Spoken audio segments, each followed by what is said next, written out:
Good afternoon, and thank you, and wow, I am so privileged and so honored to be sharing this afternoon with all of you and these incredibly amazing women that are being honored today.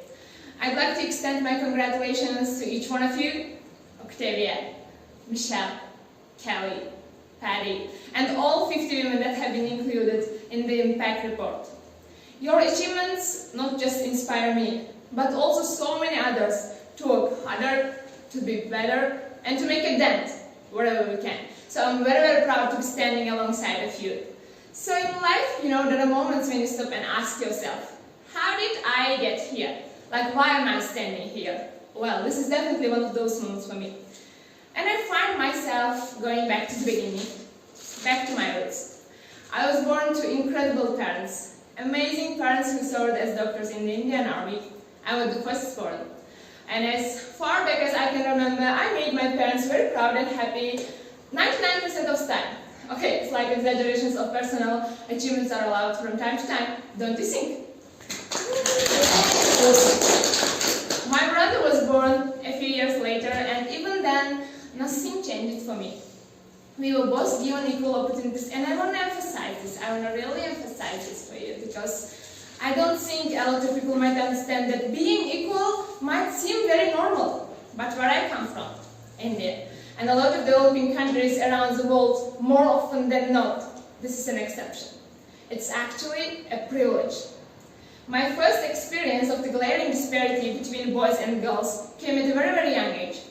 I grew up in a middle-class family with extremely philanthropic parents who constantly reminded me and my brother how lucky we were and how giving back to those who were less fortunate was not a choice, it was a way of life. Simple. I was 7 or 8 years old when my parents started taking me on these visits in a traveling clinic to developing communities around the villages around the cities that we lived in called Berili. We were packed into this ambulance, and with my parents would provide free medical care to people who couldn't afford it. My job at the age of 8 was an assistant pharmacist. So I would count all the medicines, put them in an envelope and give it out to patients, and I really took my job very seriously. Very seriously. But the more I went on these expeditions, the more I began to notice the simplest things that distinguish a boy from a girl, or a man from a woman. For example, girls were pulled out of school when they hit puberty, because they were considered for marriage and babies. That's 12 and 13. While boys still enjoyed their childhood. Or basic human rights such as healthcare were denied just because they were women. Let's call this whole experience trigger number 1 for me. Fast forward in a few years and many, many triggers in between, like a producer director, for example, early on in my career, I must have been about 18 or 19, telling me that if I didn't agree to the ridiculous terms or painfully low salary in his movie, that he would just replace me. Because girls are replaceable in the entertainment business. That was a memorable one. Made me decide myself irreplaceable. But I think what really moved the needle for me and ultimately led me to create the Priyanka Chopra Foundation for Health and Education, and around the same time partner with UNICEF that encounter with my housekeeper's daughter. About 12 years ago, I came home from St. Oli one day, and she was sitting in my library reading a book.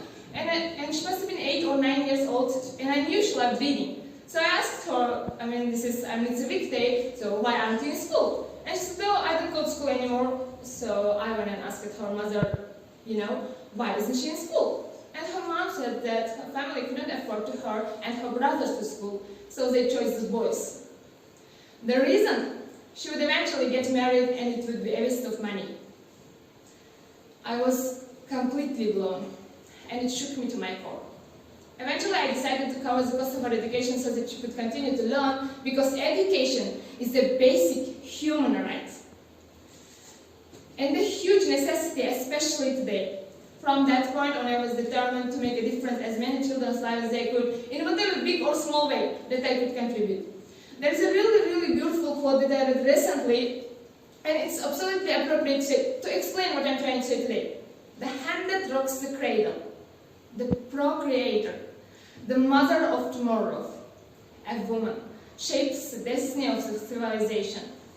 Such is the tragic of irony of fate, that a beautiful creation such as a girl child is today one of the gravest concerns facing humanity. Girls have the power to change the world. It is a fact, and yet today girls are more likely than boys never to set foot in a classroom.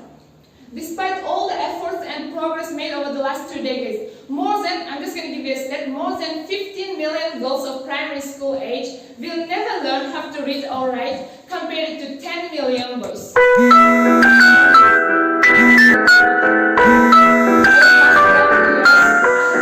first-hand incredible work that UNICEF does, especially for children around the world, about displacement, war, and sexual violence.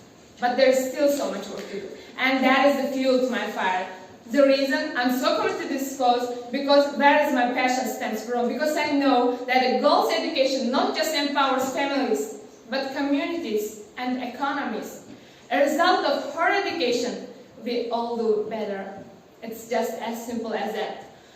As entertainers and influencers sitting in this room, I feel that it's our social responsibility to be a voice for the voiceless, which is why I applaud each and every woman in this room for being such a badass.